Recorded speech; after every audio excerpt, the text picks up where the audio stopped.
The blue skies above New York darkened without warning. It wasn't a storm. Something else blocked the sun, something massive and not of this world. Admiral James Thompson stood on the roof of the United Nations building, squinting upward as the massive ship hovered above the city. Similar reports were coming in from London, Beijing, Moscow, and Delhi. 5 ships, each the size of a small town, had appeared in Earth's atmosphere without warning. "Do we have any contact?" Thompson asked, pressing the communicator in his ear. His aide, Lieutenant Baker, shook his head.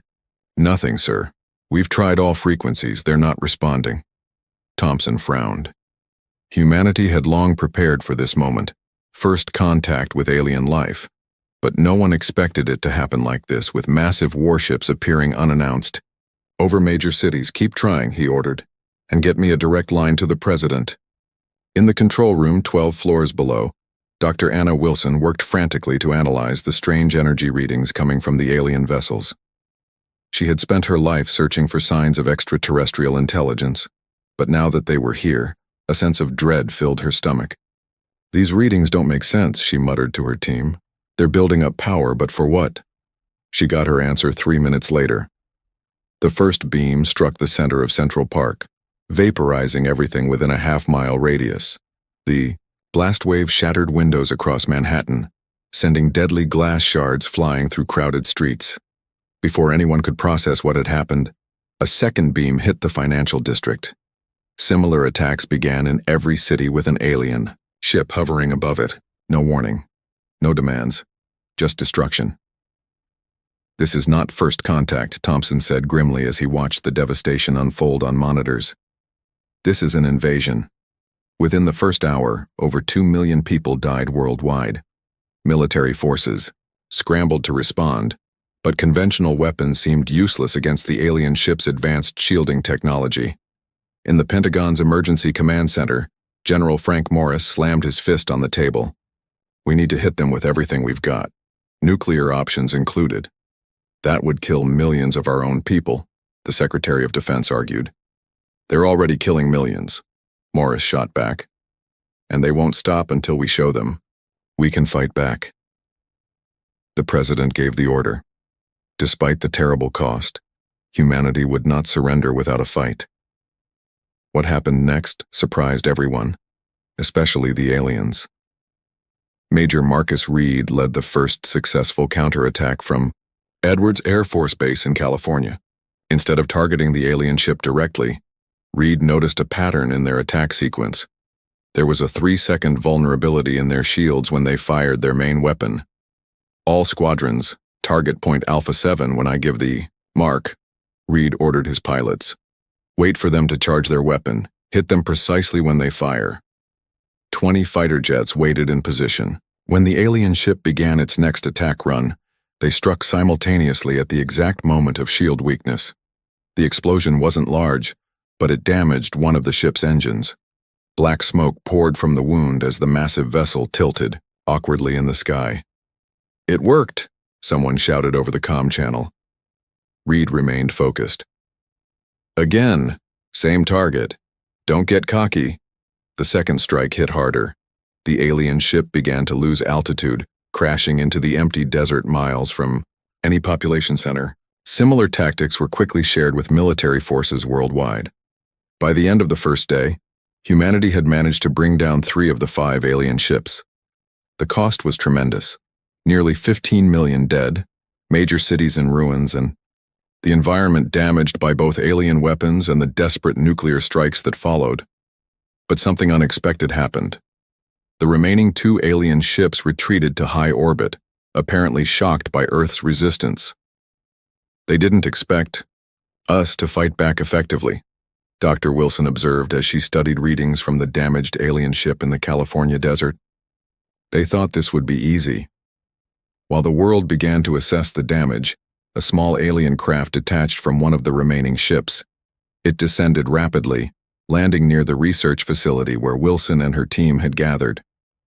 Before anyone could react, a squad of tall, gray-skinned beings emerged and grabbed Major Reed, who had been inspecting the crash site.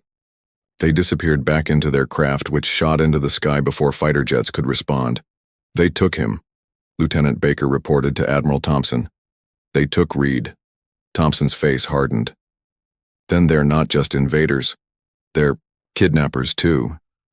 In the weeks that followed, humanity began to rebuild while preparing for the aliens to return. Every nation set aside their differences, pooling resources and knowledge to develop new weapons and defenses.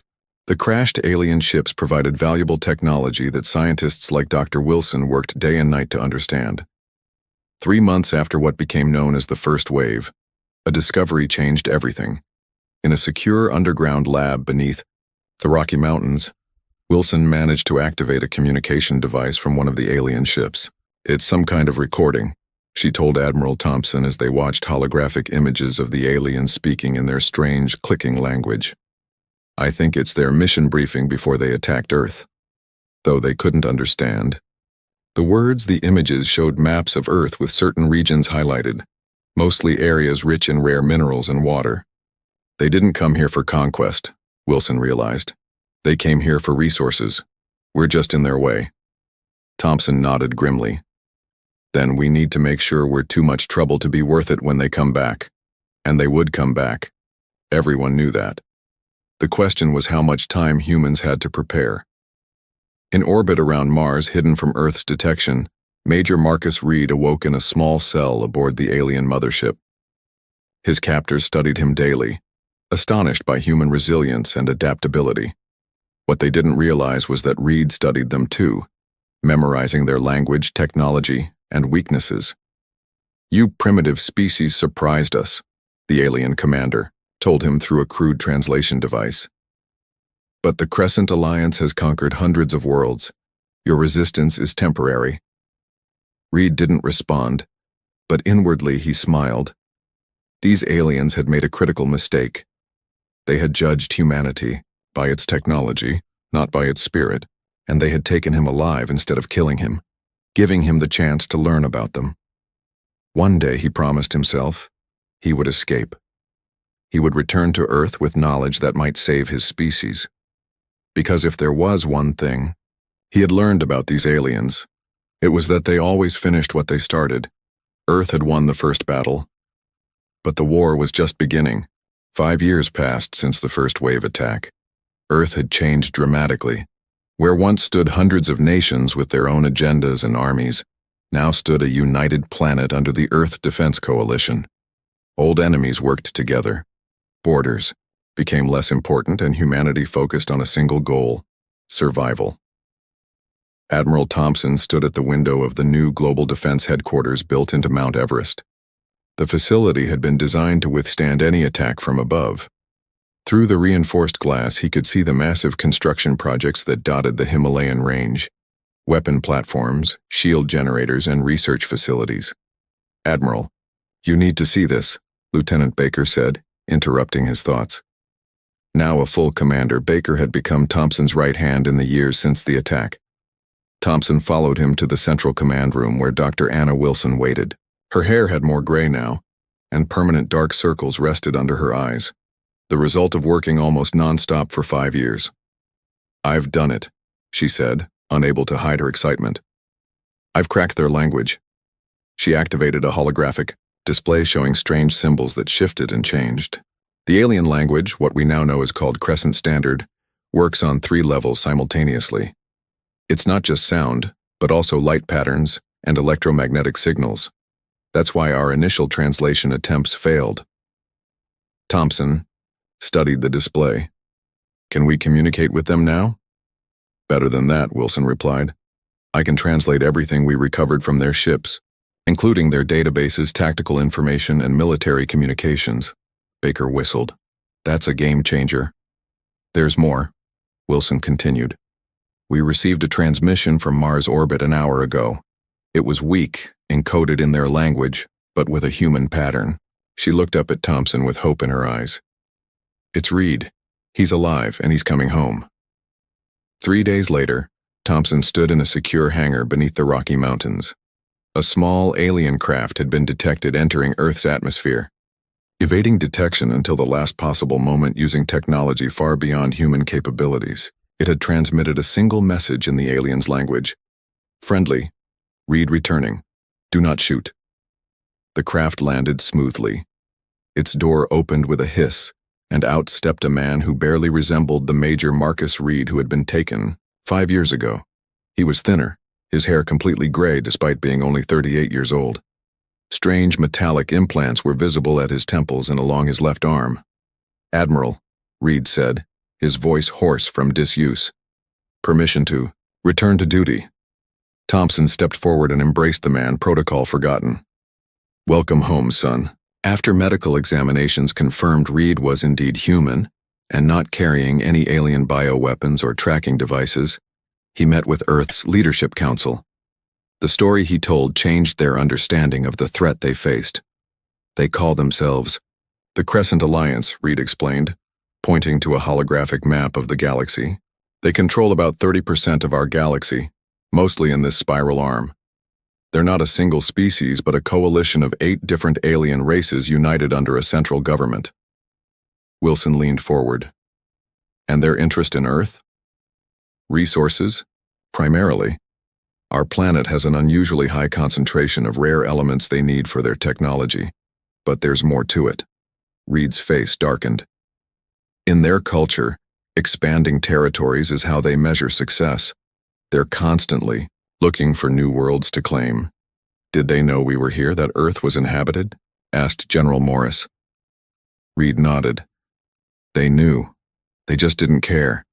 In their hierarchy of species, we ranked as primitives, barely more advanced than animals, not worth negotiating with." He touched one of the implants at his temple. "They put these in me to study how humans think.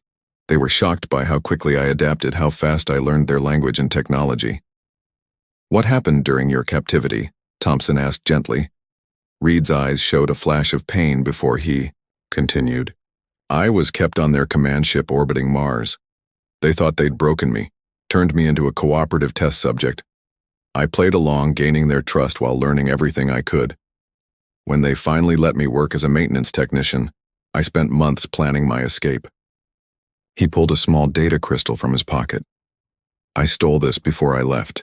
It contains technical specifications for their most advanced weapons, shield systems, and faster-than-light travel technology. With this, we might have a chance when they return." "When will that be?" Thompson asked the question everyone feared. 5 years, maybe less," Reed answered grimly. "They're assembling a much larger force. The next attack won't be 5 ships. It will be hundreds." The next day, Reed stood with Dr. Wilson in her laboratory as they connected the alien data crystal to Earth's most advanced computer system. "We've made progress with their technology," Wilson explained as information began flooding the screens around them. "We've reversed engineered their shield systems and energy weapons, but their faster-than-light drive has been beyond our understanding." Reed pointed to one of the schematics appearing on screen. "This is what you need.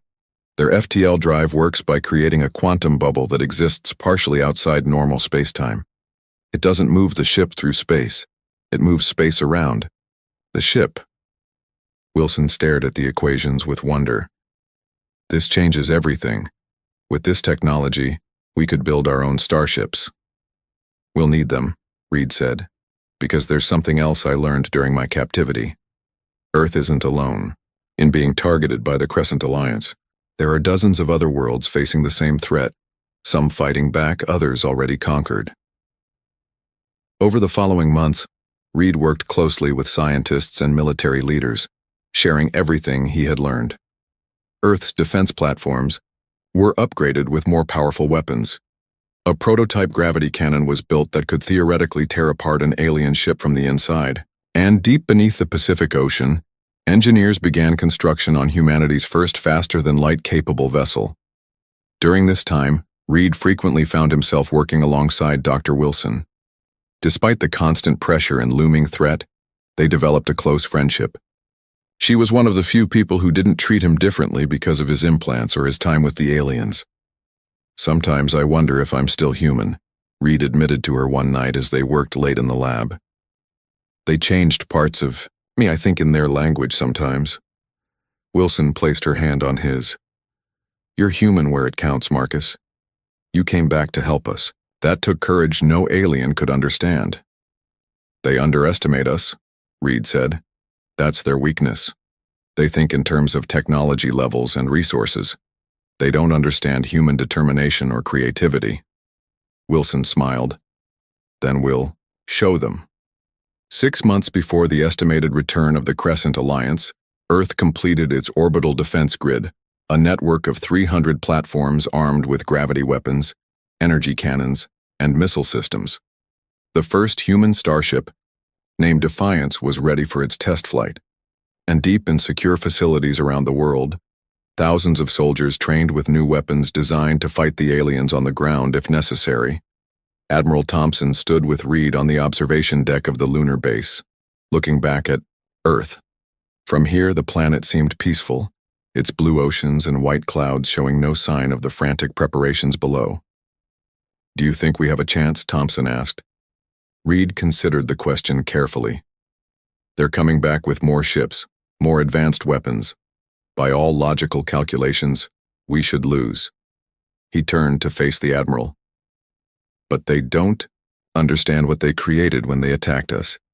They united humanity in a way nothing else could have, and they gave us time to prepare. Time you helped us use wisely, Thompson said. Reed nodded toward Earth. We're no longer the primitives they attacked 5 years ago.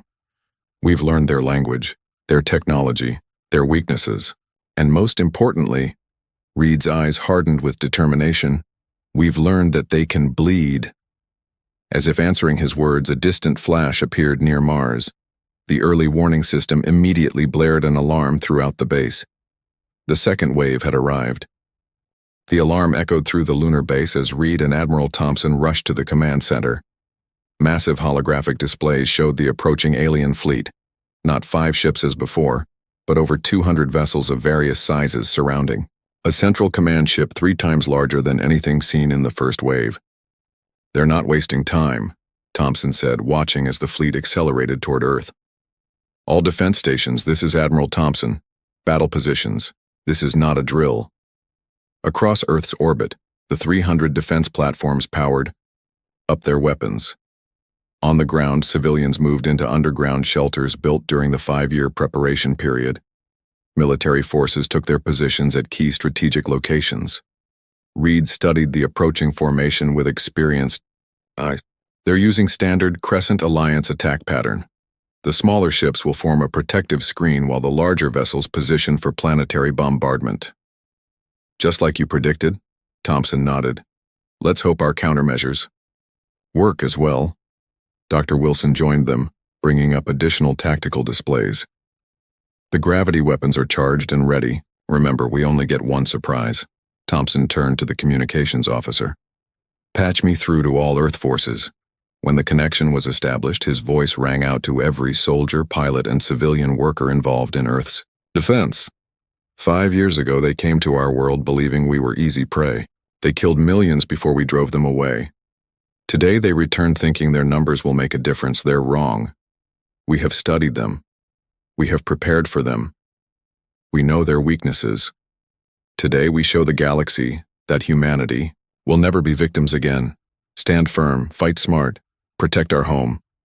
The alien fleet entered lunar orbit, exactly as Reed had predicted they would, using Earth's moon to shield their approach. They didn't expect what happened next. Now, Thompson ordered, concealed beneath the lunar surface, 50 gravity cannons activated simultaneously.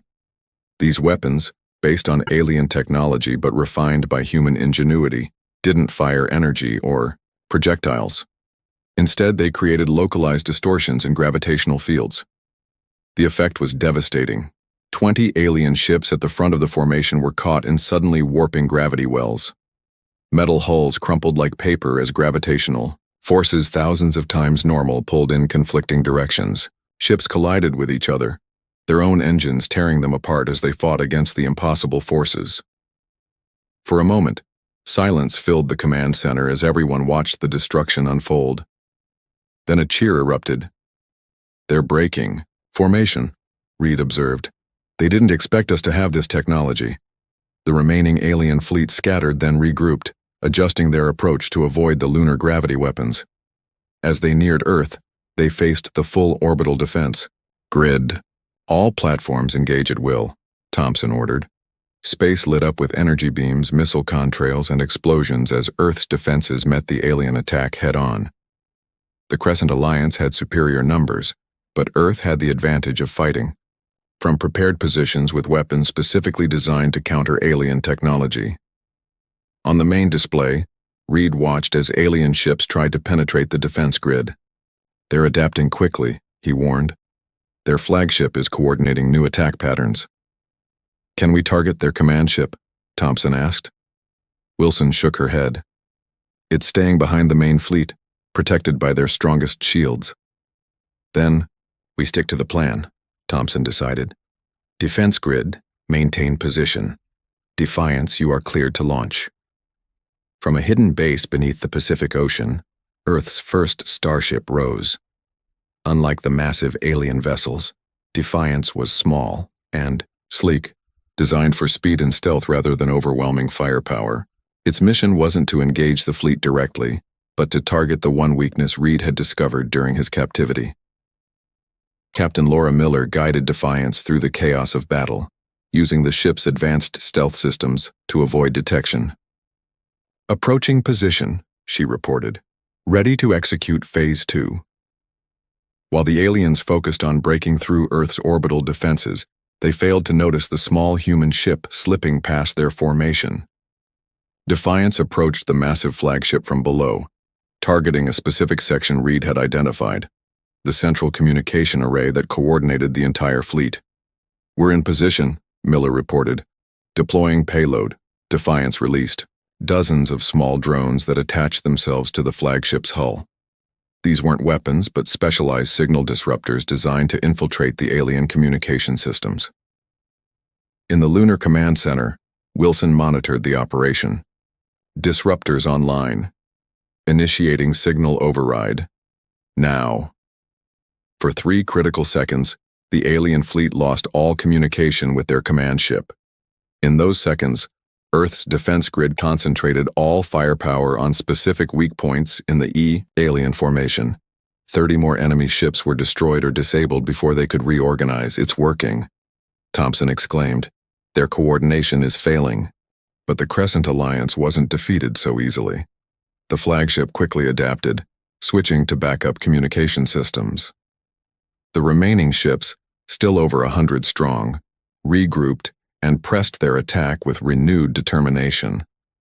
"They're breaking through in Sector 7, a tactical officer reported as several alien ships slipped past damaged defense platforms. Reed studied the tactical display. "They're heading for the Australian defense complex. That's where we're manufacturing the gravity weapons." Thompson made a quick decision. "Ground forces, prepare for invasion.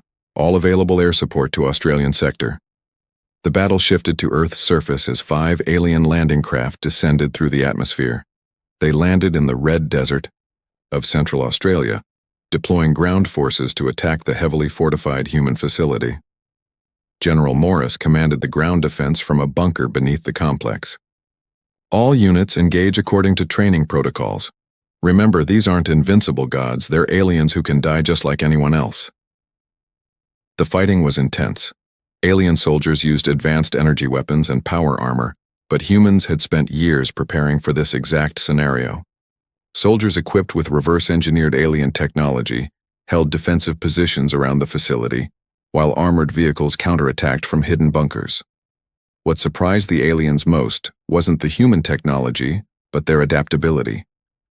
When energy shields blocked direct attacks, human forces used the environment against them, collapsing cliff faces onto alien positions and deploying specialized electromagnetic pulses that disrupted their armor systems.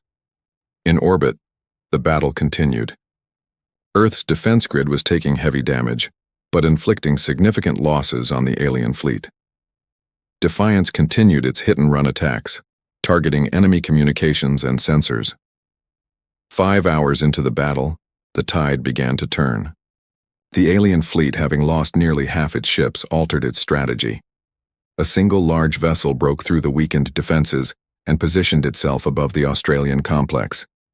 "They're preparing to fire their main weapon," Reed warned, recognizing the energy signature.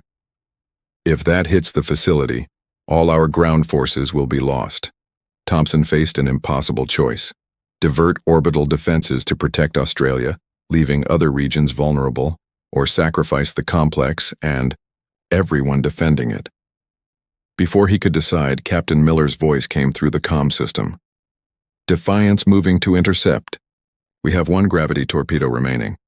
Miller, that's too close, Thompson protested. Your ship won't survive the blast radius. Neither will theirs, Miller replied calmly. It's been an honor, Admiral. Defiance accelerated directly toward the alien vessel, dodging defensive fire as it closed the distance. At the last possible moment, it fired its final weapon, a concentrated gravity weapon similar to the lunar cannons but miniaturized at great cost. The explosion created a temporary black hole that consumed both Defiance and the alien ship. The gravitational shockwave damaged several nearby alien vessels, creating chaos in their formation. On the ground, General Morris seized the opportunity. All units, full advance. They're disorganized. Human forces pushed forward, targeting the alien command units. In the confusion, a special forces team led by Colonel West penetrated the main alien landing craft. Their objective wasn't to destroy it, but to capture the alien commander alive. After fierce fighting, they succeeded. General Krell of the Crescent Alliance, the architect of both attacks on Earth, was secured and evacuated as his forces began a disorganized retreat. In orbit, the remaining alien ships withdrew, jumping to faster-than-light speed when they cleared Earth's gravity well. Within hours, the second wave attack was over. Earth had survived again, but at great cost. 17 defense platforms destroyed, thousands of soldiers killed, and the brave crew of Defiance lost. In the Lunar Command Center, Admiral Thompson, Reed, and Dr. Wilson gathered around a holographic display showing the aftermath of the battle. Debris from destroyed ships orbited Earth like a new ring of artificial asteroids. We won, Thompson said quietly, but they'll be back with an even larger force unless we do something to end this permanently. Reed nodded, his expression grim but determined. That's why we need to interrogate General Krell, and then we need to take the fight to them. Wilson looked up in surprise. You're suggesting we attack the Crescent Alliance? No, Reed said. I'm suggesting we send a message the entire galaxy will understand. One that ensures no one will ever attack Earth again. General Krell of the Crescent Alliance sat motionless in the interrogation chamber. His gray skin had a sickly blue tint under the bright lights, and the 4 arms typical of his species were restrained to the specially designed chair. Despite his captivity, his posture remained proud, almost arrogant. Across from him, Marcus Reed studied the alien commander who had orchestrated 2 attacks on Earth. Reed's implants glowed faintly as he prepared to speak in the alien's native language. You have lost, General, Reed said, the words coming out in the clicking, multi-toned language of the Crescent Alliance. Your fleet is destroyed or scattered. Your ground forces eliminated. You are our prisoner. Krell's vertical pupils narrowed. This changes nothing. The Alliance controls thousands of worlds. We have millions of ships. This defeat is temporary. Then why did you come yourself? Reed asked. Why lead this attack personally? For the first time, the alien showed hesitation. The High Command required direct oversight after the first failure. Reed leaned forward. You mean they blamed you for underestimating us the first time, and you had to redeem yourself? The general didn't respond, but the darkening of his skin confirmed Reed's guess. We know about the resource deposits, Reed continued. The rare elements in Earth's crust that your alliance needs. But there's more to this, isn't there?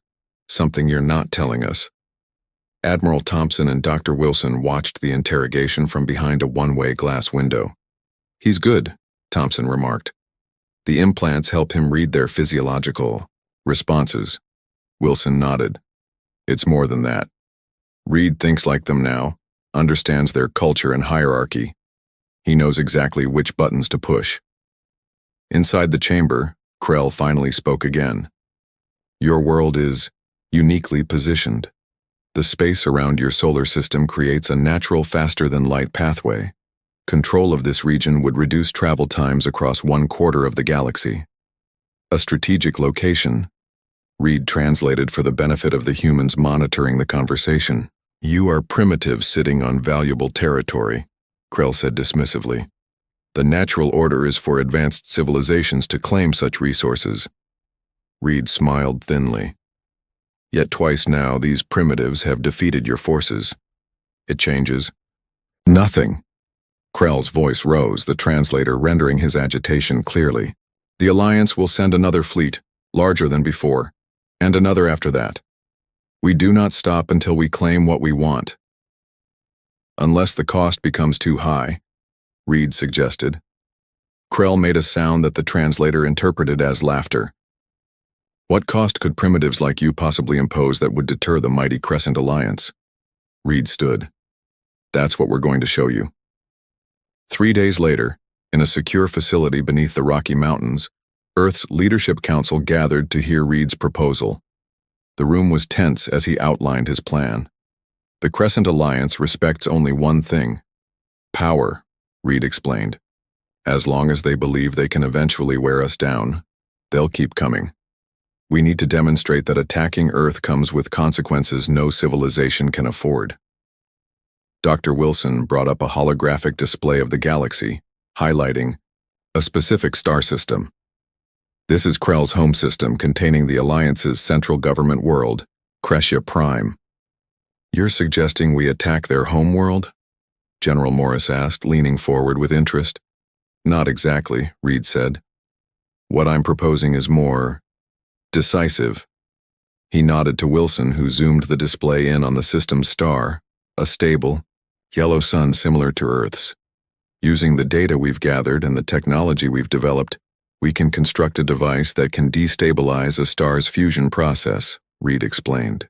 "Not enough to cause a supernova, but enough to create a massive solar flare that would disable all technology in the system for several days." Admiral Thompson's expression was grave. "You're talking about a weapon that could hold an entire civilization?" "Hostage. I'm talking about a deterrent," Reed corrected. "We don't use it unless provoked again, but we demonstrate that we could." The room fell silent as the implications sank in. "There's more," Reed continued. "While their systems are down, we broadcast our message to every world in the galaxy. We make it clear that Earth will defend itself, and any further aggression will be met with devastating consequences." President Howard, who had led the Earth Defense Coalition since its formation, spoke for the first time. The message being, "Attack again and die." Reed nodded. "Exactly." After hours of debate, the council voted. The plan was approved, but with conditions. The star weapon would be built, but used only as a last resort. The primary mission would be to demonstrate Earth's new technological capabilities and deliver the warning. 2 months later, Earth launched its first interstellar fleet. 3 ships built using the knowledge gained from alien technology but distinctly human in design, prepared to make the jump to faster-than-light travel. Named Retribution, Justice, and Deterrent, they represented humanity's entry onto the galactic stage. Admiral Thompson commanded from Retribution, with Reed serving as his executive officer and cultural advisor. Dr. Wilson joined them, bringing her scientific expertise and a deep understanding of the alien technology they had adapted. As the ships prepared to depart, Thompson addressed the crews. "We go not as conquerors, but as messengers. Earth has been attacked twice without provocation. We will not allow a third attack. Today we take our place among the stars not by asking permission, but by demanding respect." The journey to the Crescent Alliance homeworld took 3 weeks, even at faster-than-light speeds. During that time, General Krell remained in a secure holding cell aboard Retribution. Reed visited him daily, extracting more information about Alliance defenses and political structures. "They won't believe you're capable of what you claim," Krell warned during one such session. "No species develops star-destabilizing technology so quickly." "That's why we're bringing you along," Reed replied. "You'll verify our capabilities." Krell's skin darkened with what Reed recognized as fear. "If I do this, my name will be marked as a traitor for all time." "Better a living traitor than a dead hero," Reed said. using an old Alliance proverb that made the general's eyes widen in surprise. When the Earth fleet arrived at the edge of the Crescent system, they were immediately detected by Alliance monitoring stations. Within hours, they were surrounded by defensive ships, hundreds of them forming a blockade around the human vessels. "They're hailing us," the communications officer reported. Thompson nodded to Reed, who stepped forward. On screen, the face that appeared belonged to a different alien species than Krell, this one with ridged skin and multiple eye stalks. "Unidentified vessels, you have entered Crescent Alliance sovereign space. Identify yourselves or be destroyed," Reed responded in perfect Alliance standard language. "This is Marcus Reed of Earth speaking for humanity. We bring your General Krell and a message for your high command." The alien's eye stalks twitched in surprise at hearing a human speak their language so fluently. After a brief conversation off-screen, the alien returned. "You will be escorted to a holding position. Attempts to move from this designated area will be met with immediate destruction." When the transmission ended, Thompson turned to Reed. "They're stalling while they bring in more ships." "As expected," Reed nodded. "Prepare the demonstration device." From Deterrence Cargo Bay, a small probe was launched toward the system's star. Too small to be considered a threat, it was largely ignored by the Alliance fleet focused on the human ships. "Probe in position," Wilson reported 6 hours later. "Ready for activation." Thompson looked at Reed, who gave a solemn nod. "Proceed." The probe activated, sending a precisely calibrated pulse into the star's outer layers. The effect was immediate and dramatic. A massive solar flare erupted, far larger than anything naturally occurring. Alliance ships' sensors and communications instantly overloaded from the radiation surge. In the confusion, Justice launched a series of communication satellites that positioned themselves throughout the system. When activated, they hijacked every communication frequency used by the Alliance. On every screen, on every ship, on every Alliance world within range, Reed's face appeared. Behind him stood Admiral Thompson, Dr. Wilson, and other human officers. General Krell was visible as well, alive but clearly a prisoner. "People of the Crescent Alliance and all civilizations watching," Reed began, his words automatically translated into hundreds of languages. "I speak for Earth. Twice your forces have attacked our world without provocation. Twice we have defeated them." The camera pulled back to show a view of the system's star, still visibly disturbed by the human weapon. "What you just witnessed was a demonstration of our capability, affecting only the outer layer of your star. Our full weapon could destabilize your entire sun, rendering your homeworld uninhabitable." Reed paused, letting the implications sink. "And we do not seek war, we do not seek conquest, we seek only to live in peace. But know this and spread the word to all corners of the galaxy. Earth is now and forever a sovereign world. Attack us again, and your civilization dies. This is our first, last, and only warning." Reed finished with a phrase in the formal Alliance, diplomatic language that translated roughly to, "The matter is decided. Let none question it further." As the transmission ended, the human fleet prepared for the return journey, leaving behind a stunned and frightened Alliance fleet that made no move to stop them. Aboard Retribution, Thompson looked out at the stars. "Do you think they'll listen?" Reed watched as Krell was escorted back to his cell. "They understand power. We've just shown them that humanity has more of it than they thought possible." "And if they call our bluff?" Wilson asked quietly. Reed's expression was grim. "Then we prove it wasn't a bluff." As the Earth ships jumped to faster than light speed, news of what had happened spread across the galaxy at an even faster pace. Earth's message and its warning would soon reach every civilized world. Attack again and die. The line had been drawn. 6 months after Earth's fleet returned from the Crescent Alliance homeworld, the planet experienced something unprecedented in human history.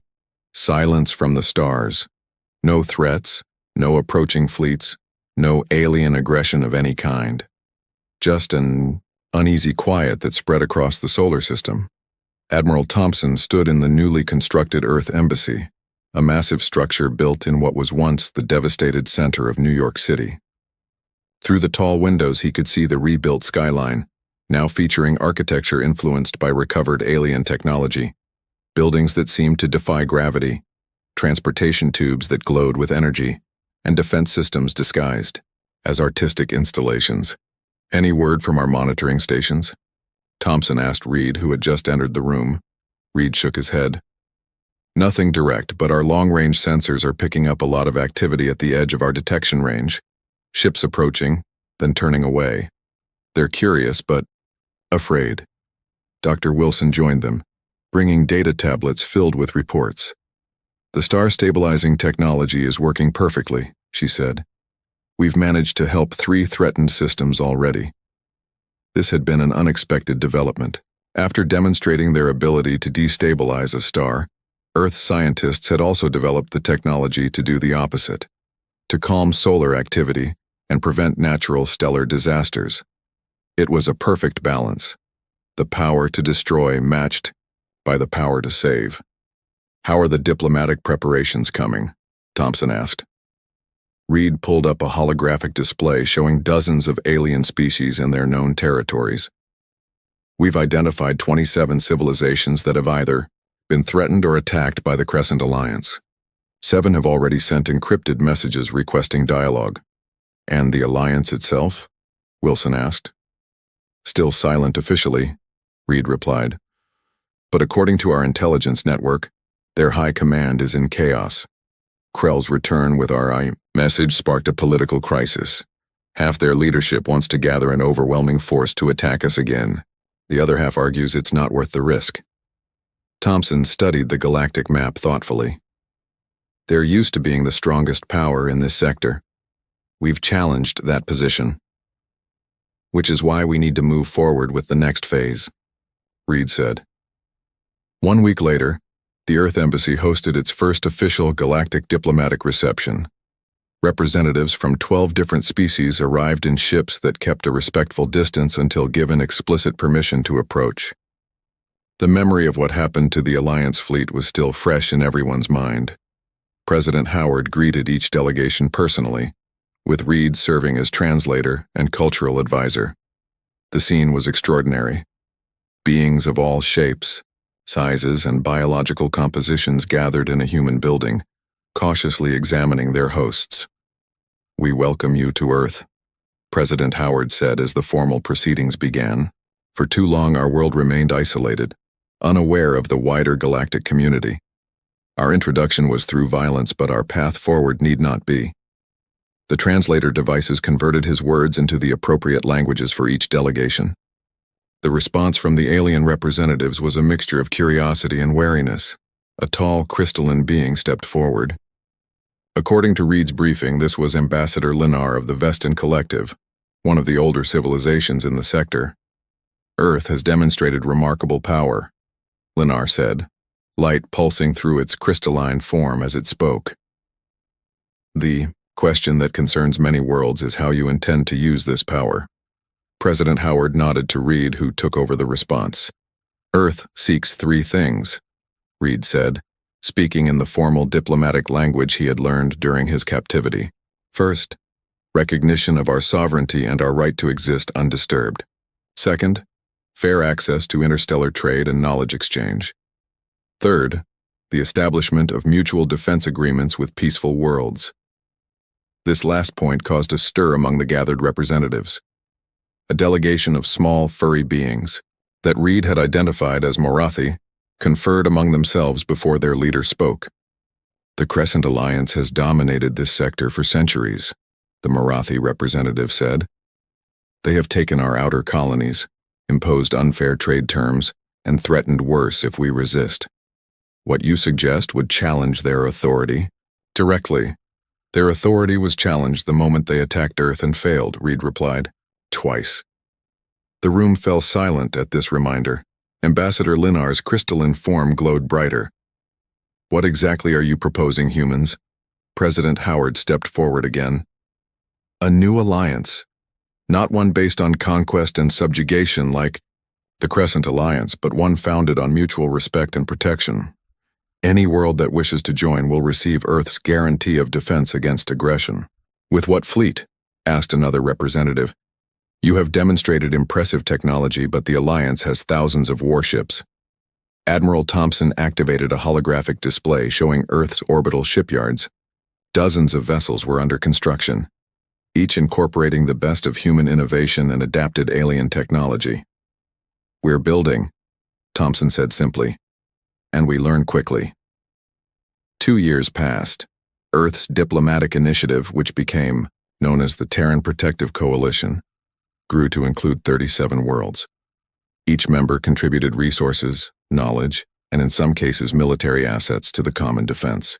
In return, they received Earth's protection and access to human innovations, particularly medical and agricultural technologies that human scientists had rapidly developed by studying alien biology. Marcus Reed became Earth's first ambassador to the Galactic Council, a neutral forum where all spacefaring civilizations could present grievances and negotiate agreements. His unique understanding of both human and alien perspectives made him ideally suited for the role. On his first appearance before the Council, Reed faced representatives from over 200 worlds, including, finally, a delegation from the HFY Crescent Alliance. "Earth was unknown to us until recently," Reed began, his voice carrying through the vast chamber. "We did not ask to be thrust onto the galactic stage. We did not seek conflict with the Crescent Alliance or any civilization." The Alliance representatives shifted uncomfortably as Reed continued. "But when attacked, we defended ourselves. When threatened with extinction, we responded with determination. And now that we understand our place in this galaxy, we offer a simple choice to all worlds: peaceful coexistence or mutual assured destruction." A murmur ran through the assembled representatives. "The Terran Protective Coalition is not an empire. We do not seek to conquer or control. We ask only for respect, for ourselves and for all sentient beings who wish to live free from domination." The head of the Crescent Alliance delegation, a tall figure from the same species as General Krell, rose to respond. "The Alliance acknowledges the unusual capabilities Earth has demonstrated," the representative said, choosing words carefully. "We propose a formal treaty establishing boundaries and non-aggression pacts." Reed smiled slightly. "We accept, under one condition. The Alliance must release all worlds currently under its control that wish independence." The Alliance representative's skin darkened with anger. "That is unacceptable. Those worlds are Alliance territory by right of conquest," Reed interrupted. "Those days are over. The galaxy is changing. Adapt or be left behind." The debate raged for days, but eventually a compromise was reached. The Alliance would grant greater autonomy to its subject worlds and cease expansion through military means. In return, Earth would share certain non-military technologies and establish formal diplomatic relations. It wasn't perfect, but it was a beginning. 5 years after the second wave attack, Admiral Thompson stood on the observation deck of Earth's newest vessel, the Peacekeeper. At 2 kilometers long, it was the largest ship humans had ever built. Not primarily a warship, but an exploration vessel designed to carry Earth's scientists, diplomats, and cultural representatives into the deepest reaches of the galaxy. Beside him stood Dr. Wilson, now director of the Interspecies Scientific Exchange, and Reed, returned briefly from his diplomatic duties. "It's hard to believe how far we've come," Wilson said, watching Earth grow smaller as the ship prepared for its maiden voyage. From nearly being conquered to becoming a major galactic power in just a few years. "We had good teachers," Reed said with irony. "The Alliance showed us exactly what not to do with power: conquer, subjugate, destroy." Thompson nodded. "Instead, we protect, collaborate, and explore." A communication came through, and Reed's attention was drawn to a message on his personal device. "The Council vote just finished," he announced. "The Galactic Non-Aggression Pact has been ratified by all major powers, including the Crescent Alliance." The 3 humans stood in silence, absorbing the significance of the moment. "So it worked," Thompson said finally. "Our warning. Attack. Again and die," Reed quoted. "Simple, direct, effective. But ultimately, it wasn't just the threat that changed things, Wilson observed. It was what we did after. Offering protection to weaker worlds, sharing technology, building something better than what existed before. As the Peacekeeper prepared to jump to faster-than-light speed, Reed looked out at the stars spreading before them. The Alliance thought they found primitives sitting on valuable territory, he said. Instead, they found the one thing the galaxy needed most. A civilization that understood the true cost of war but still believed in peace. Thompson smiled. So, what's next for humanity, Ambassador Reed? Reed gestured at the endless expanse of stars. Exploration, discovery, the kind of adventure humans have always dreamed about. His expression turned serious. But we'll never forget the lesson we learned. Sometimes peace must be protected with strength. The Peacekeeper's engines hummed as it prepared to jump. Earth remains ready, Thompson said quietly. Our warning still stands, but I hope we never have to prove it again.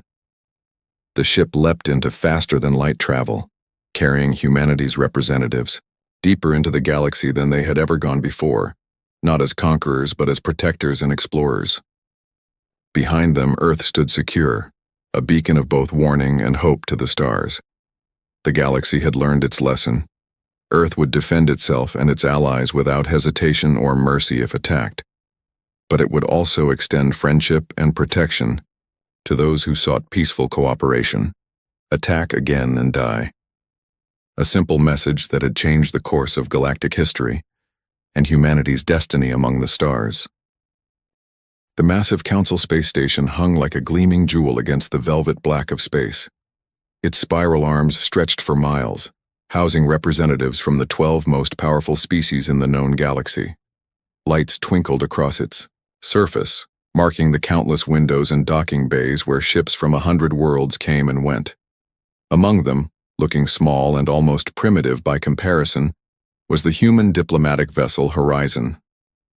The ship had traveled for 3 months to reach this point, carrying Earth's hopes for a new era of interstellar relations. Admiral James Reed stood at the viewport, hands clasped behind his back, watching as the station grew larger. At 53, Reed had the weathered face of someone who had seen much in his years of service. His gray-streaked hair was cut short in military fashion, and his blue uniform bore the minimal decorations he allowed himself to wear for this historic occasion. "Quite the sight, isn't it?" said a voice beside him. Reed turned to find Anna Ellis, Earth's chief diplomat, joining him at the viewport. Where Reed was all military precision, Ellis moved with the practiced grace of someone accustomed to navigating delicate social situations. Her dark skin contrasted with the simple white diplomatic uniform that all Earth representatives wore for this mission. "It is," Reed agreed. "Though I can't help but notice our docking assignment."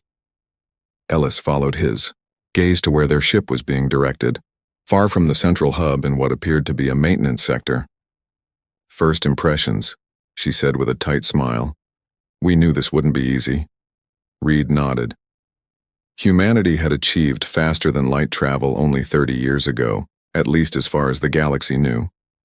In that time, they had established colonies on 3 nearby star systems and made contact with various alien traders. But this marked their first formal introduction to the Galactic Council, the governing body that had maintained order among the stars for over 2,000 years. "The welcome committee approaches," Reed said, spotting a small craft heading toward them. 2 hours later, Reed and Ellis, along with 3 other human representatives, were being led through the station's vast corridors. Their guide, a tall, thin being with purple-tinted skin and forearms, moved quickly, barely looking back to ensure they kept pace. "The Council has graciously allocated 20 minutes for your presentation," the guide said, voice tinged with what sounded like amusement. "Grand Minister Thorne wishes me to remind you that hundreds of species apply for recognition each cycle. Your presence here is already a significant accommodation." Ellis stepped forward, matching the guide's pace. "We appreciate the Council's time. Earth hopes to establish mutually beneficial relations with all galactic species." The guide made a sound that might have been a snort. "Yes, I'm sure Earth has much to offer that 12 ancient civilizations haven't already perfected." Reed felt his jaw tighten but said nothing. They had been briefed extensively on the likelihood of such treatment, Humanity was new to the galactic stage. Condescension was expected. They entered a vast chamber where curved rows of seating rose around a central platform. Hundreds of beings of various shapes, sizes, and colors occupied these seats, with the most ornate positions at the highest point. There, 12 grand chairs held what must be the senior council representatives. "The human delegation may approach," announced a booming voice. As they walked to the central platform, Reed became acutely aware of the sounds rippling through the chamber. Laughter, whispers, the unmistakable sounds of amusement. Grand Minister Thorn was immediately recognizable, at the center of the 12, tall, with skin that seemed to shimmer with an inner light and eyes that held the wisdom and arrogance of centuries. The being wore elaborate robes covered in symbols that probably denoted countless honors. "Earth," Thorn said, voice echoing through the chamber, "the third planet of an unremarkable yellow star at the edge of the Orion Arm. Home to humans, a bipedal, short-lived species that has recently stumbled upon the principles of faster-than-light travel." More laughter followed these words. Ellis stepped forward. "Grand Minister, esteemed council members, we come in peace and friendship, seeking to join the galactic community as contributors and allies." "Contributors?" came a voice from one of the 12, a being with features resembling an Earth reptile. "Your species has barely mastered basic interstellar flight. Your longest colony is less than 20 light-years from your homeworld. What could you possibly contribute?"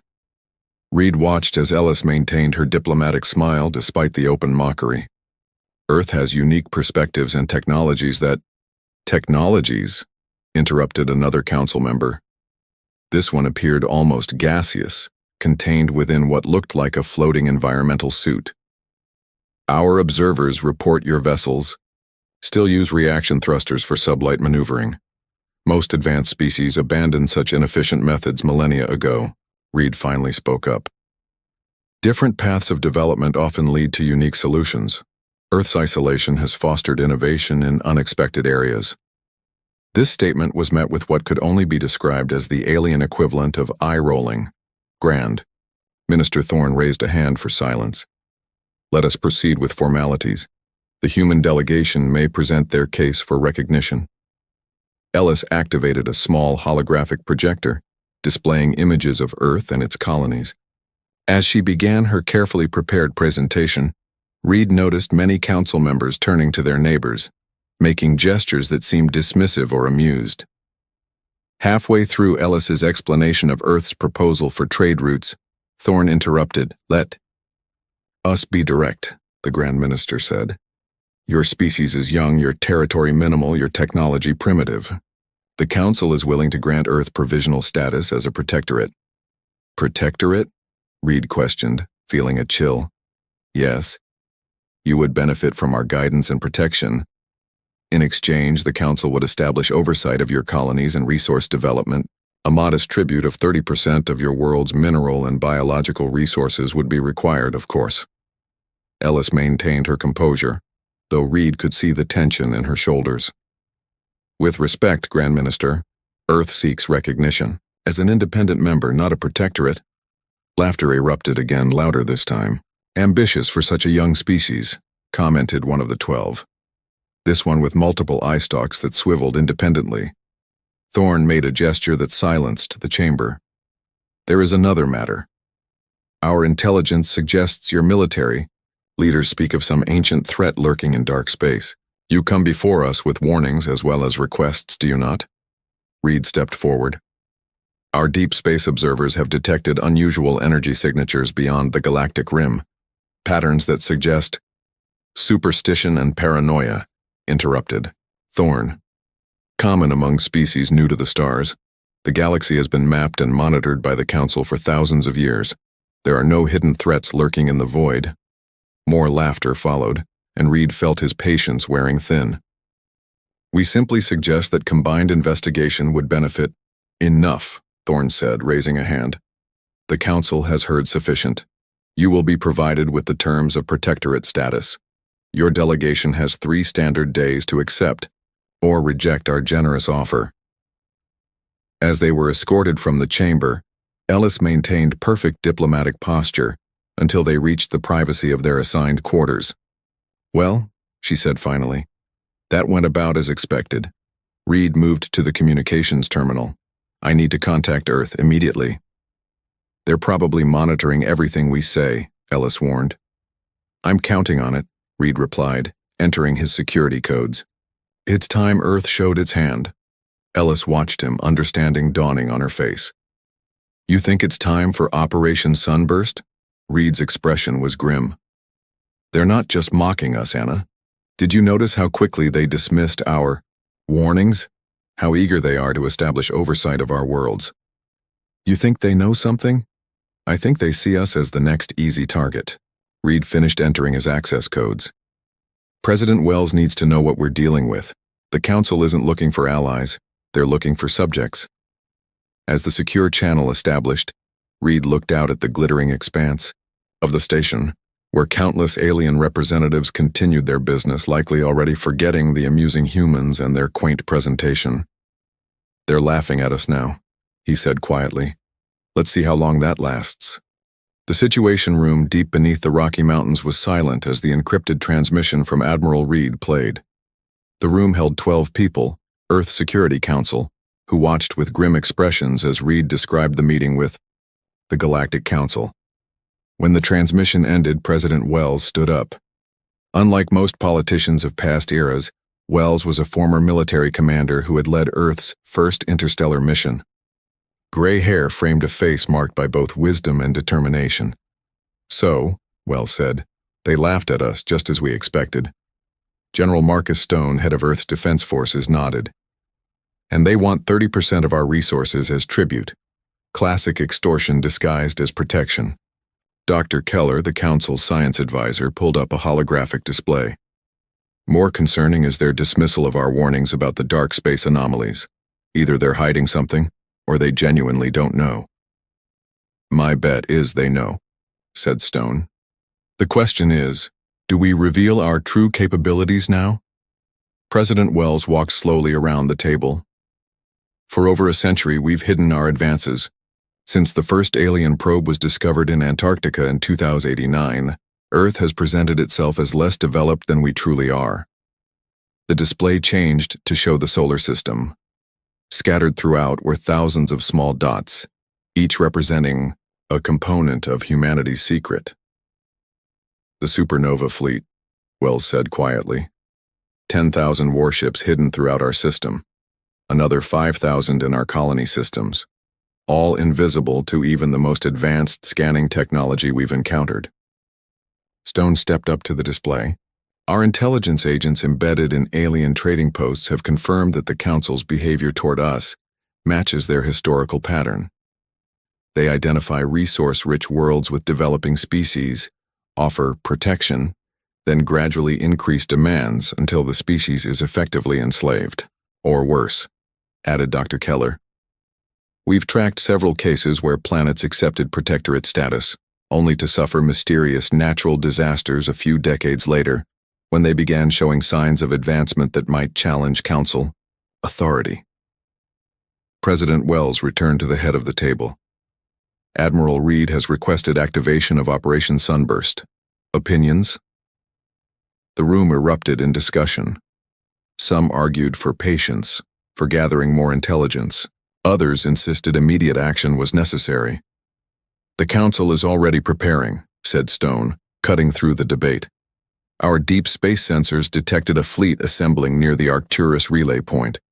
Over 50 warships, officially listed as a diplomatic escort but armed for combat." Silence fell across the room. "How long until they reach Sol?" asked Wells. 10 days at standard FTL speeds," replied Stone. Wells looked at each person in turn.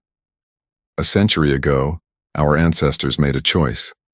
When they realized Earth was not alone in the galaxy, they decided to prepare in secret.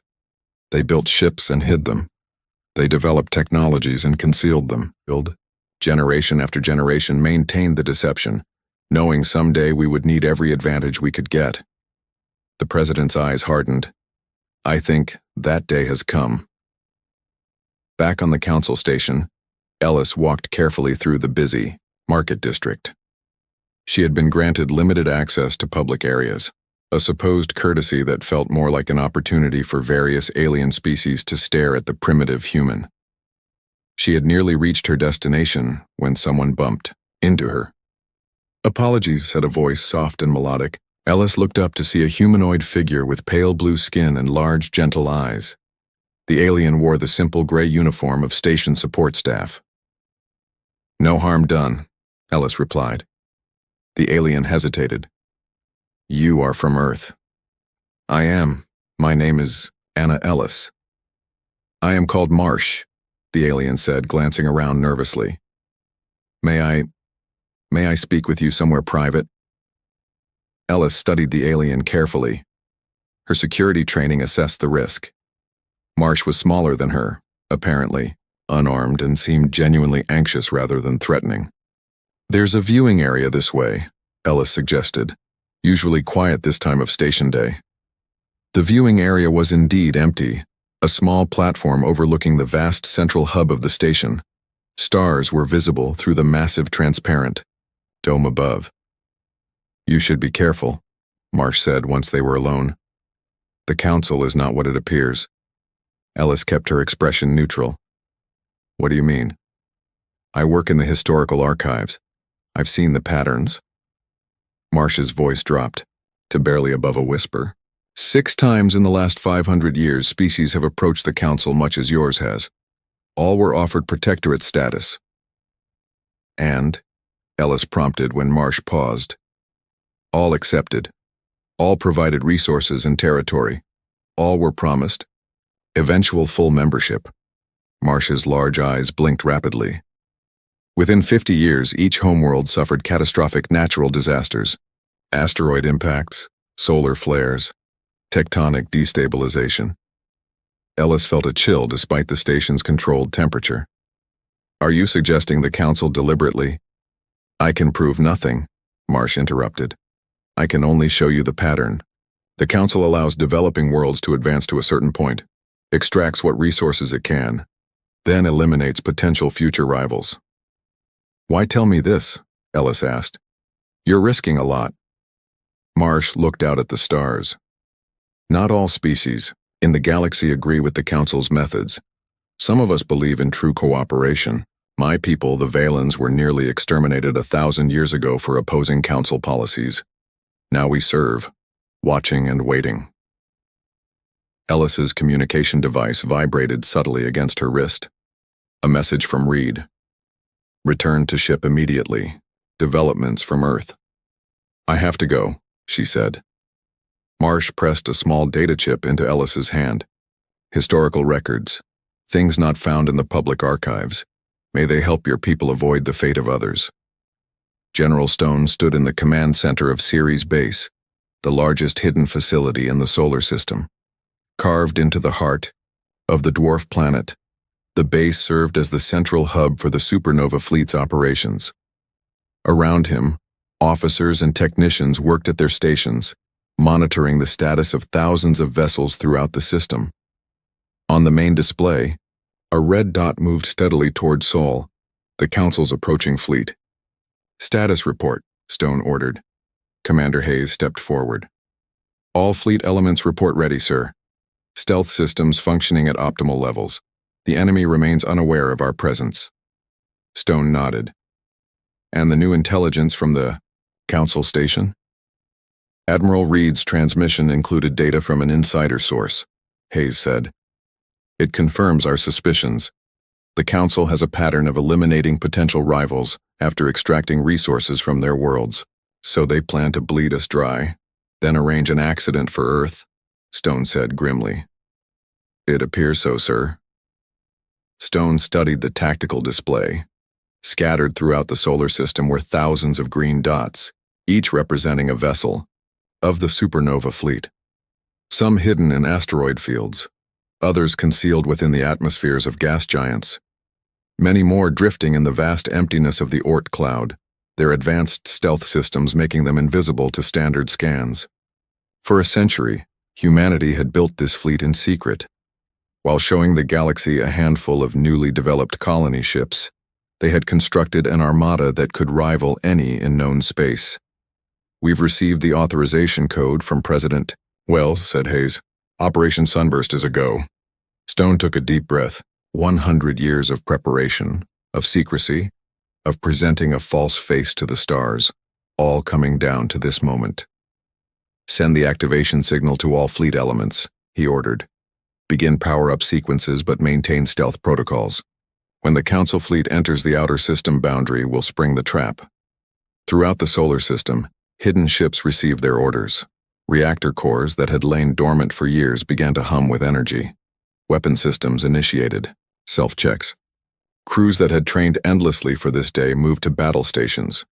The galaxy had laughed at humanity, thinking them weak and primitive. Soon, that laughter would stop. In the darkness of space, humanity's secret weapon waited. The supernova fleet, ready to explode upon an unsuspecting galaxy. The Council escort fleet approached the edge of Sol system, with confidence bordering on arrogance.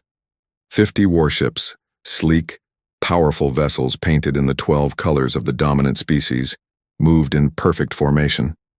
At their center, the command ship Eternal Wisdom carried Ambassador Dex, Grand Minister Thorne's personal representative.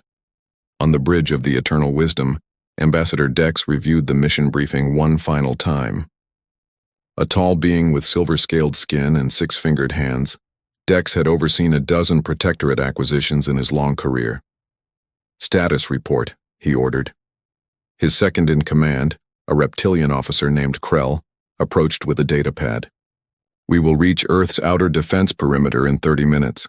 Their primitive monitoring satellites have detected our approach." "Any response?" "Nothing yet," Krell replied. "Their communications have gone silent across all channels. Even the diplomatic vessel at the Council station has stopped transmitting." Dex made a dismissive gesture. "Typical primitive reaction, they're frightened into silence. Prepare the standard intimidation display when we reach their moon. The sight of our fleet arrayed above their world usually brings these young species to their senses." Krell was about to respond when a sensor officer called out, "Ambassador!" Unusual energy readings throughout the system. "Explain," Dex demanded. The officer worked frantically at the controls. Multiple sources appearing. Everywhere. Asteroids, moons, open space, all showing power signatures that weren't there moments ago. "A sensor malfunction?" suggested Krell. "Unlikely, sir. The pattern is too—" The officer paused, antennas twitching nervously. "Too deliberate." Ambassador Dex felt the first prickle of unease. "Show me." The main view screen changed to display a tactical map of the Sol system. Suddenly points of light began to appear. First dozens, then hundreds, then thousands. Within seconds, the map was filled with new signatures, surrounding the Council fleet on all sides. "Impossible," whispered Krell. Admiral Reed stood on the bridge of the Prometheus, the flagship of humanity's first fleet. After departing the Council station in apparent diplomatic retreat, the Horizon had rendezvoused with the hidden command vessel near Neptune. "All fleet elements report ready, Admiral," announced his tactical officer. Reed nodded. "Begin Phase 1. Throughout the solar system, stealth fields deactivated in careful sequence. Like stars blinking into existence, the ships of the supernova fleet revealed themselves. Frigates hidden within the rings of Saturn emerged, their sleek hulls gleaming in the sunlight. Cruisers concealed in Jupiter's stormy atmosphere rose above the clouds. Battleships that had drifted silently in the Kuiper Belt powered up massive engines. Carriers hidden inside hollowed-out asteroids broke free from their rocky covers. And, in the vastness of the Oort cloud, the dreadnoughts, massive city-sized warships that humanity had built in absolute secrecy, activated their main power cores, sending pulses of energy that could be detected across light years. "The Council fleet has stopped advancing," reported the tactical officer. "They're holding position at the Neptune orbital line." Ellis, now serving as Reed's diplomatic advisor, watched the display with quiet satisfaction. "I imagine they're quite confused right now. Time to enlighten them," Reed said. Open a system-wide broadcast channel. On the council station, Grand Minister Thorne was in the middle of a routine meeting when an aide rushed in, breaking all protocols of proper conduct. Minister, emergency transmission from Ambassador Dex. Before Thorne could reprimand the aide for the interruption, the chamber's main screen activated. Ambassador Dex's face appeared, his silver scales pale with what appeared to be shock. Grand Minister, Dex said, his voice unsteady. The humans, they've deceived us. Their system is... Compose yourself, Ambassador, Thorne snapped. What is happening? They have ships, Minister, thousands of them, appearing everywhere surrounding our fleet. Technology we've never seen before. Thorne rose from his seat, all four arms tensing with anger. Impossible. Our intelligence indicated. The transmission from Dex suddenly cut off, replaced by a new face, the human Admiral Reed. Greetings, Grand Minister, Reed said, his voice calm and measured. I believe we need to reopen negotiations. Throughout the council station, in chambers and corridors and gathering places, screens activated simultaneously. On each, the same image appeared. Admiral Reed standing on the bridge of a warship far more advanced than anything the humans had shown before. To the Galactic Council and all its member species, Reed began. For a century, humanity has hidden its true capabilities from the galaxy. We know of the Council's pattern, offering protection to developing worlds, only to exploit and eventually destroy them. We know of the 6 species in recent history who accepted your generosity only to suffer convenient natural disasters once they were no longer useful. In the central chamber, representatives from dozens of worlds watched in stunned silence, some with horror, others with poorly concealed delight at the Council's discomfort. Reed continued, You laughed at us. You plotted against us. You underestimated us. That was your mistake. The view on the screens pulled back to show the bridge of the Prometheus in its entirety, a command center filled with technology that even the most advanced council species recognized as equal or superior to their own. The human fleet now surrounds your diplomatic escort. Your ships are outgunned and outmatched, but unlike the council, we do not destroy potential rivals. We are transmitting coordinates for safe passage out of our system. Shut this off, Thorne demanded, but the technicians shook their heads helplessly.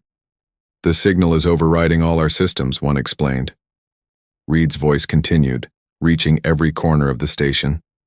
To those species who have suffered under council domination, we offer friendship and alliance based on mutual respect, not subservience. To the council leadership, we offer a chance to reform your ways and join us as equals. The choice is yours. The transmission ended but was immediately replaced by another image, a tactical hologram showing the full might of the supernova fleet. Ships of all classes, from nimble fighters to massive dreadnoughts, each bearing the emblem of a stylized, exploding star. In the council chamber, the silence was broken by a voice. Marsh, the seemingly insignificant archive worker, stood tall among the representatives.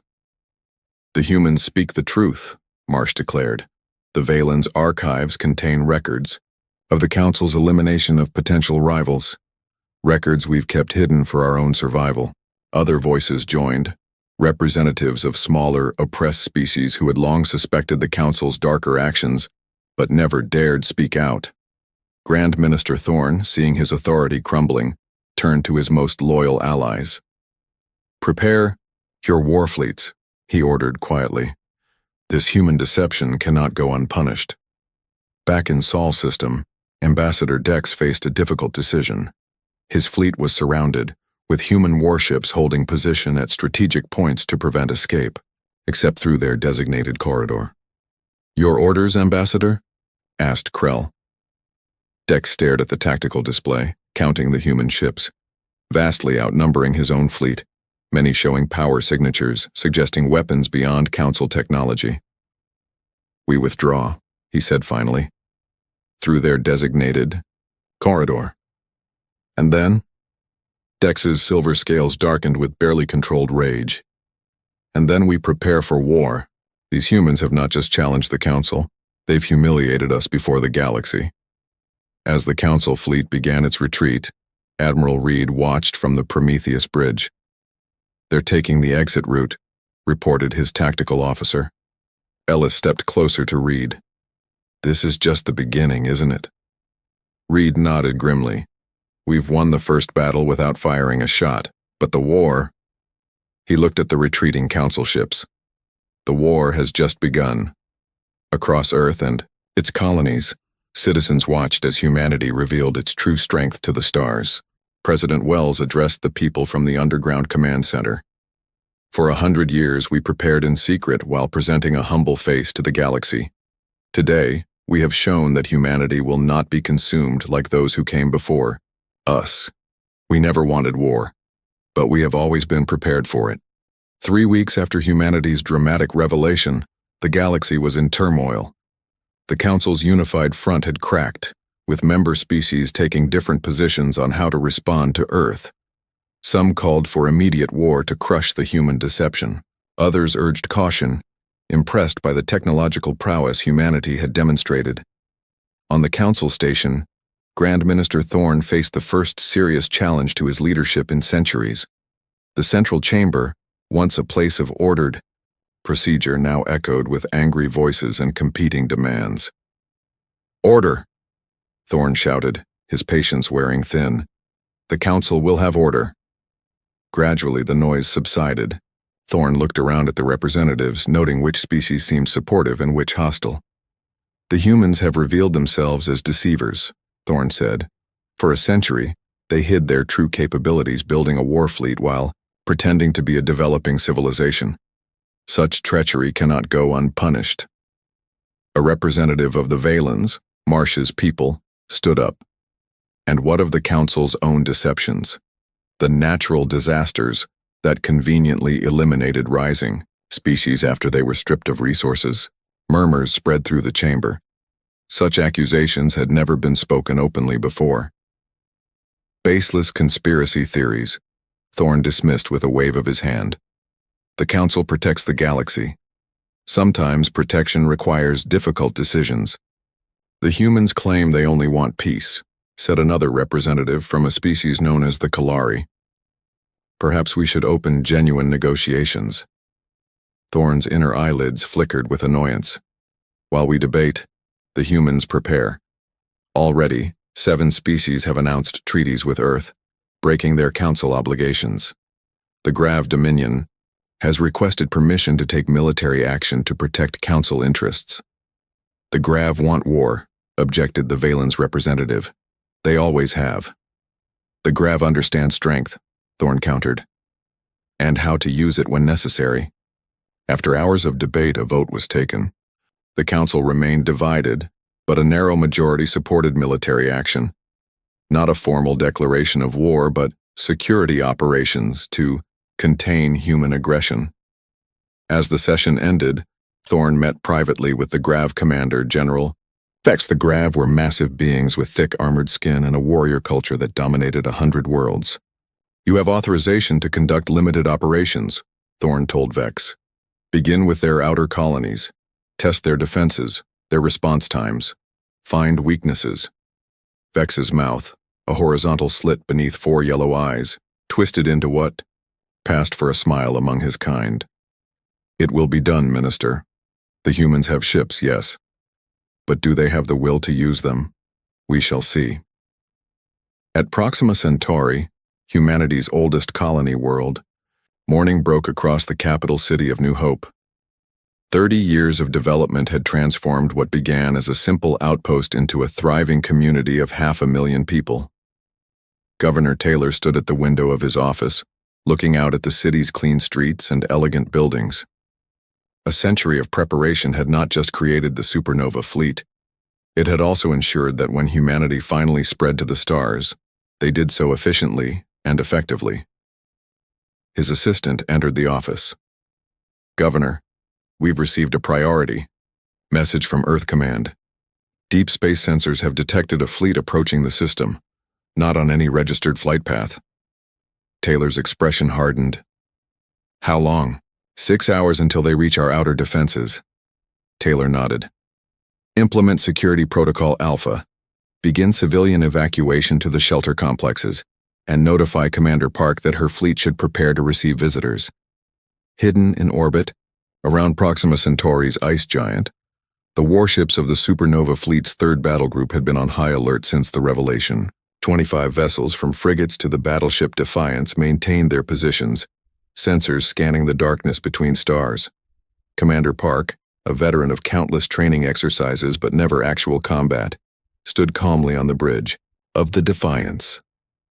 The unidentified fleet has dropped out of FTL, reported her sensor officer. Configuration matches Grav Dominion vessels. 47 ships, heavily armed. Park studied the tactical display. Their approach vector? Directly toward the colony, Commander.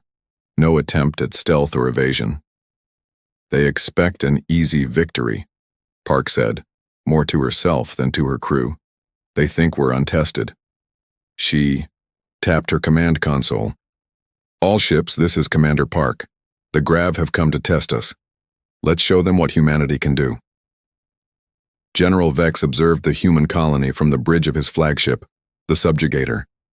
A primitive settlement, on a barely terraformed world, hardly worth the effort but a good place to demonstrate the consequences of defying the Council. Scan for defenses, he ordered. His tactical officer worked the controls, then looked up in confusion. General, we're detecting no orbital platforms, no defensive installations. Vex made a sound of satisfaction. As expected, the humans concentrated, their forces at their home system. Their colonies are vulnerable. He turned to his weapons officer. Prepare orbital bombardment. Target their population centers first, then infrastructure. General, interrupted the sensor officer, I'm detecting energy signatures appearing throughout the system. Vex frowned. Explain. Similar to what was reported in the Sol system. Ships. Decloaking. Before Vex could respond, the tactical display lit up with new contacts. Human warships appearing where none had been detected moments before. Behind moons, within planetary rings, and in seemingly empty space. Battle formations, Vex ordered, but it was already too late for proper deployment. His fleet had entered, the system in a casual attack formation, not prepared for serious resistance. The human vessels moved with precision that spoke of years of training. They split into 3 groups. One engaged the Grav vanguard, another circled to cut off retreat, while the third positioned itself between the colony and the attackers. Open fire, Vex commanded. All ships, engage the humans. The blackness of space lit up with energy weapons as the first shots of the war were exchanged. Grav beam weapons powerful enough to crack planetary crusts lashed out at the human ships. But where they should have struck hull plate, they instead hit shimmering energy shields that absorbed or deflected the attacks. Their shield technology, muttered Vex's science officer. It's unlike anything in our database. The humans returned fire. Rather than the expected plasma weapons common to developing species, they launched precision strikes that targeted engines, weapon systems, and command nodes. The Grav heavy cruiser dominance spun out of control, its main power disabled by a weapon that hadn't damaged the hull but had somehow disrupted all energy systems within. What kind of weapon did that? Demanded Vex. Unknown, General. Some type of electromagnetic pulse, but focused and penetrating. 3 more Grav ships were disabled in quick succession, not destroyed. The humans seemed to be deliberately avoiding kills, but rendered combat ineffective. Vex slammed his fist on the command console. All ships regroup, form defensive sphere. But the careful coordination that might have saved. His fleet was impossible now. The human attacks had targeted communication systems, leaving each Grav ship to fight alone. Within 30 minutes, half of Vex's fleet was disabled or retreating. On the bridge of the Defiance, Commander Park watched the battle with calm professionalism. Maintain containment pattern. Don't let their remaining capital ships escape. Commander, said her communications officer, we're receiving a transmission from the Grav flagship. Park nodded. On screen, General Vex's face appeared, his yellow eyes blazing with anger and something else. Respect, perhaps, or fear. You fight well, humans, he growled. Better than expected. This was a test, Park replied. Not a question, but a statement. You wanted to see our capabilities. And we have, Vex acknowledged. Allow my remaining ships to retreat, and this battle ends today. Park considered briefly. Withdraw beyond the system boundary. Any ship that returns will be considered hostile and destroyed. Not disabled, destroyed. Vex nodded once, then the transmission ended. As the remaining grav ships limped away, Park sent a message to Earth Command. First engagement complete. Minimal casualties. Enemy repelled. The supernova fleet has drawn first blood. In the command center beneath the Rocky Mountains, President Wells received the news with mixed emotions, pride in the victory, sadness that diplomacy had failed. And so it begins, Wells said quietly. The war we spent a century preparing for. 6 months into the war, the galaxy had transformed. The once unified Galactic Council had splintered into 3 distinct factions. The Hardliners, led by Grand Minister Thorn and the Grav Dominion, who continued to fight against humanity. The Liberty Compact, an alliance of former Council species now aligned with Earth, and the Neutrals, who tried to avoid taking sides in the growing conflict. Admiral Reed stood on the observation deck of the Prometheus, watching as ships from a dozen allied species formed up alongside the vessels of the supernova fleet. The sight would have been unimaginable just months ago, humans fighting alongside aliens, united against the tyranny of the Council. Quite the armada, said Ellis, joining him at the viewport. No longer just a diplomat, she now served as the chief ambassador to the Liberty Compact. 30 years ago, we wondered if we were alone in the universe, Reed replied. Now we're leading a coalition of species against the most powerful government in known space. Ellis smiled. And 6 months ago, they were laughing at us.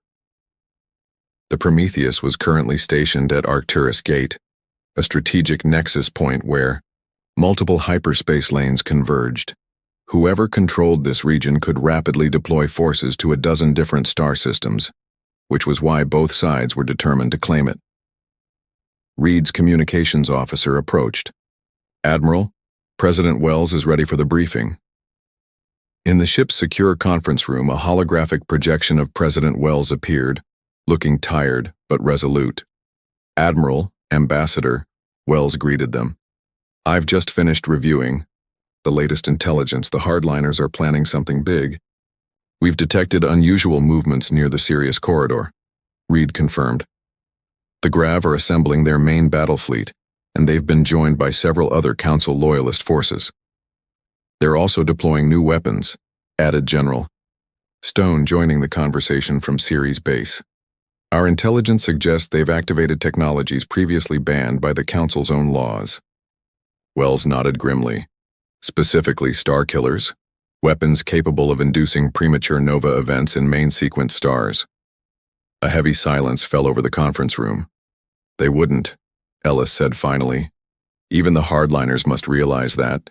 Using such weapons would unite every species against them.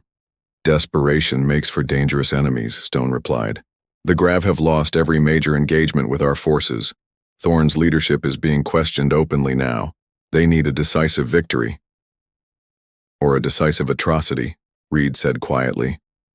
Something so terrible that other species would submit out of fear. Wells looked at each of them in turn. We believe their target is Arcturus Gate. Your current position. If they can destroy our forces there and collapse the gate itself, they could isolate multiple Liberty Compact worlds from support. When? Asked Reed. Intelligence suggests 3 days. Reed straightened. Then we'll be ready for them.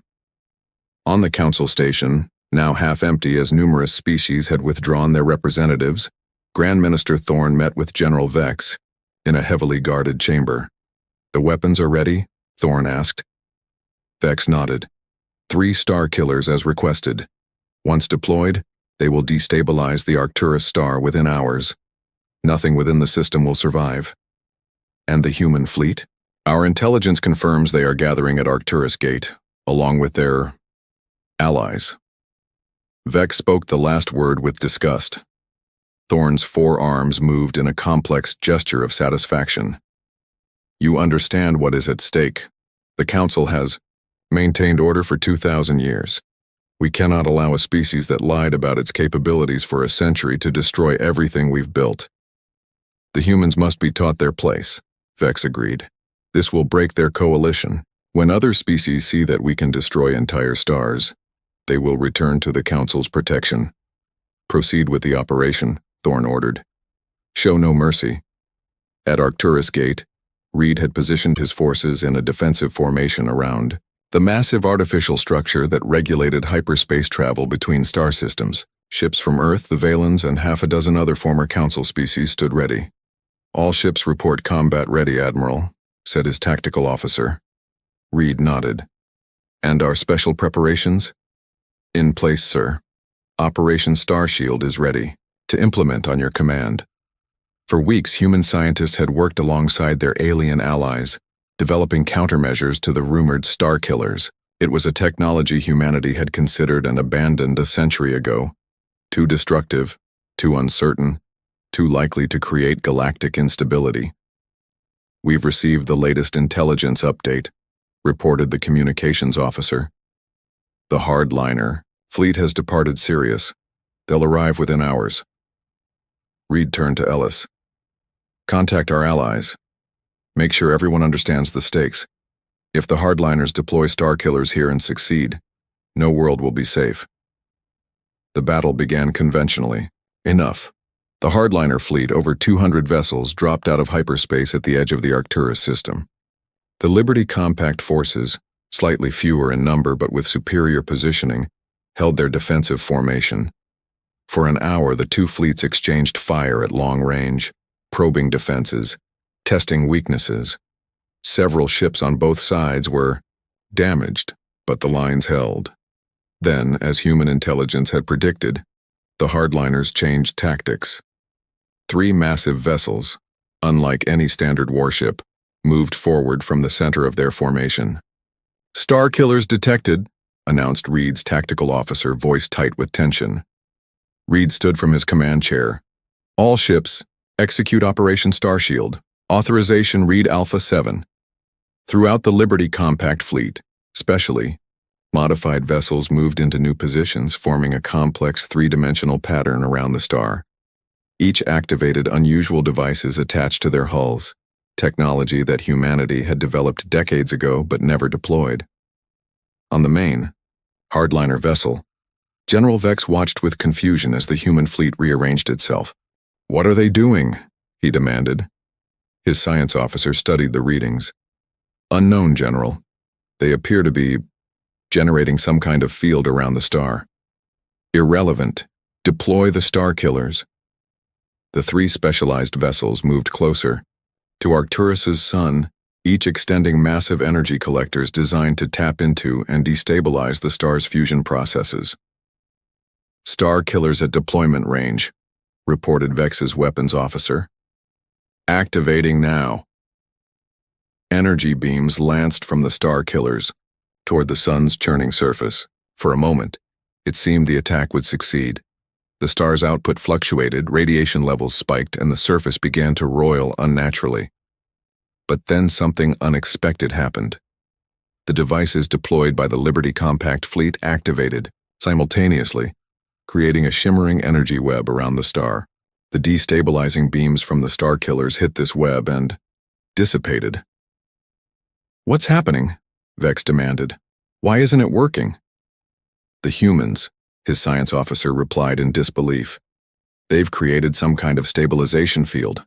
They're counteracting the star killer technology. On the Prometheus, Reed watched as Operation Starshield performed exactly as designed. Status: Starshield holding at 87% efficiency, reported his science officer. The star's condition is stabilizing. Reed nodded. All ships advance. Target the star killers first, then their command vessels. The Liberty Compact fleet surged forward, no longer purely defensive. Ships from Earth, the Valens, and other allied species moved with perfect coordination. focusing overwhelming firepower on the hardliners' specialized weapons platforms. The first star killer exploded in a blaze of light as multiple torpedo salvos breached its shields. The second lost power after a precise strike from a Valen cruiser.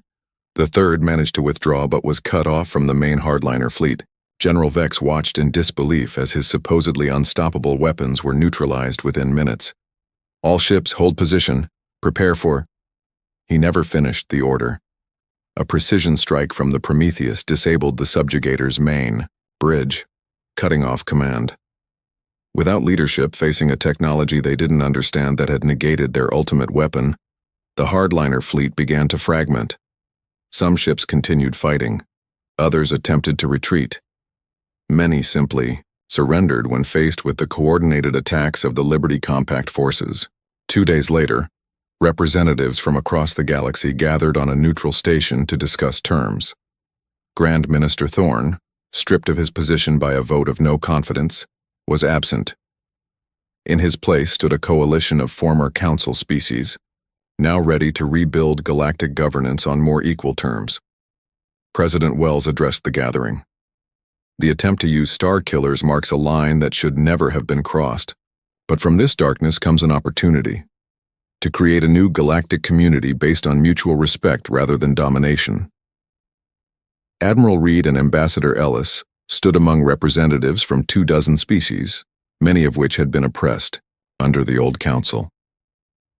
The galaxy laughed at humanity when we first appeared, Ellis said to the assembly. They thought us weak, primitive, naive. But today we offer not conquest, but partnership.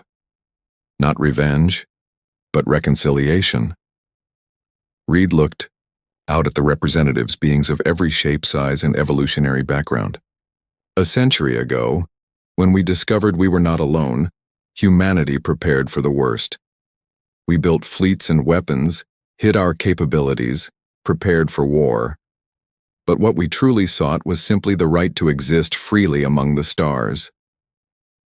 As the HFY new alliance took shape with treaties being signed and cooperative projects established, Reed turned to Ellis. Do you think it will last? He asked quietly. Ellis smiled. The war isn't over. There are still hardliners out there. But today we've proven something important. What's that? That the galaxy is stronger together than divided. That cooperation can overcome tyranny. She looked out at the stars. 100 years of preparation gave us the strength to fight, but it's what we choose to do with that strength that truly matters. The former council, which had laughed at humanity and planned their subjugation, was gone. In its place stood something new, a liberty compact of diverse species, united by shared values rather than fear. And at its heart stood humanity. No longer hiding, no longer pretending to be less than they were. The supernova fleet, built in secret for war, now served as the foundation for peace among the stars.